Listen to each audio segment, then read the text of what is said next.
تیشکە قورئانیەکان بەرجی دووەم نووسینی مامۆستا محەممەد فەتحوڵڵا گولەن. لقد رأى من آيات ربه الكبرى. بێگومان پێغەمبەر صلی الله عليه وسلم لەو شەوەدا لە بەڵگە و نیشانە و معجیزە گەورەکانی پەروەردگاری بینیوە بە چاوی سەری بە هەموو هەستی. سوورەتی ئەلنەجم. وەکو دەزانرێت ئەم ئاەتە پیرۆزە لەو جێیەدا دێت کە قورئان باسی میعراجی پێغەمبەرمان دەکات. هەرچەندە زۆرترین بەشی ئاەتەکە ڕووی لە ئەوە، بەڵام ئەوەش ڕاستیەکە کە لێرەدا جگە لەم بابەتە تایبەتیە دەرگا لەسەر زۆر حەقیقەتی دیکە دەکرێتەوە.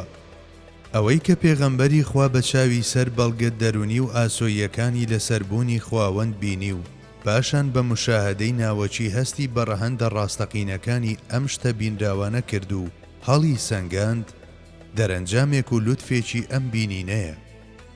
بەڵێ، لەبەر ئەوەی ڕوانینی ئەم مرۆڤە مەزنە کولیە، مشاهدەکەیشی گشتگیرە، هەر بۆیە دەتوانێت تەجەلیە خواییەکان بەبێ پەردە و ڕێگر و بربەست ببینێت. کەسانی ئاسایی هەرگیز ناتوانن بە هیچ جۆرێک ڕەخنە ئاراستەی گوفتارەکانی ئەم زاتە بکەن کە خاوەنی ئاسۆیەکی بینینی لەم جۆرەیە. بێگومان ڕوانگەی کەسێک کە لە زەویەوە ئاسمان دەبینێت لەگەڵ کەسێکدا کە لە ماڵەوە دانیشتووە و بەردەمی خۆیشی نابینێت نابن بە یەک. چ ئەوەی ئاەت و کۆبراوەک و ناو و ئاوەڵناو مامەڵەیان لەگەڵ بکرێت و بوترێت شتێکی لە گەورەترین ئاەتەکانی پەروەردگاری خۆی بینی، چ ئەوەی وشەی من بەزائد فەرد حساب بکەین و بڵین گەورەترین ئاەتەکانی پەروەردگاری خۆی بینی، ئەو زاتە بە قەدر و قیمەتە لە ڕوێکیشەوە ئەو زاتە بینەر و بیسەرە لە گەشتە سەرروکات و شوێنەکەیدا بۆ ئاسمان ڕوبەڕووی نیشانەگەلێکی وا مەزم بوویەوە لەسەر معجیزاتی پەروەردگاریەتی خواوەند و شتە سەیر و سەمەرەکانی ئەو دیوی پەردەی بوون و بەڕووی تەماشاکردنێکی هێندە ڕەهادا کرایەوە و گەیشتن بە ئاسۆگەلێکی مشاهدەی وەها کە مەحاڵە هیچ جۆرە گوفتارێک بتوانێت گوزارش لەو تەجەلیە خواییانە بکات کە ئەو لە ئاست و پێگە جۆرا و جۆرەکاندا پیایاندا گەڕاوە. ئەو نور و نهێنیانەی ئەو لەو ئاسۆیانەدا بینی کە گەشتی تیایاندا کرد، تەنها و تەنها هەر خۆی هەستی پێکردووە.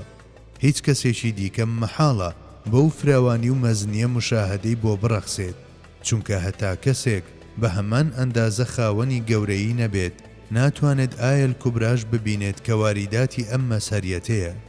ئایەل کوبرا حەزرەتی ئەحەد و سەمەد نییە، هەر بۆیە ئەو شتەی بینراوە زاتی خوایی نییە، بەڵکو گەورەترین ئاەتەکانیەتی. بریتیە لە نیشانە و هێما و دەربڕین و ڕاگەیاندنی بە گوڕی بوون و یەکتایی خوا لەلایەن سەرەتا و کۆتایی شتان و ئەم دی و ئەو دیوی بوون بەبێ هیچ پەردە و ڕێگرێک. هەرچەندە بەپێی دەستوری لا تودریکه الئەبسار زاتی خوایی دەرچی پێناکرێت و دەورە نادرێت، بەڵام دیسانیش بینین هەر دەگونجێت ڕوو بدات. بەڵام مانای ڕاستە و خۆی ئاەتەکە دەری دەخات کە بینراوە خوا نەبووە، بەڵکو ئەو بەڵگە هەرە مەزنانە بوون کە بۆ پێغەمبەرمان ئاسان کراون. لەو سۆنگەیەوە کە پێغەمبەر مرەکەبی کتێبی گەردوون و ناوچی درەختی بەدیهاتوان و نور و شەرەفی ڕەگەزی ئینسانە، دەکرێت ئەم بینین و مشاهدەیەی ئەو بە خوێندنەوەی کتێبی حەقیقەتی خود و مشاهدەی درەخت و لق و بەل و گەڵا و گوڵ و میوەی ماهیەتی گەشە سەندووی خۆی ئەژمار بکەین. ئەم گەشتەش بووە بەناونیشانی متاڵە و مشاهدەیەکی وەها کە هەر لەو خاڵە سەرروکات و شوێنیەوە کە تیایدا جیڕەی قەڵەمەکانی قەدەر دەربارەی یەکەم پلان و نەخشەی بوون دەبیسترێت، هەتا ئارامگرتن لە سێبەری عەرش و گەیشتن بە ئاسۆی ڕەزامەندی دەگرێتەوە.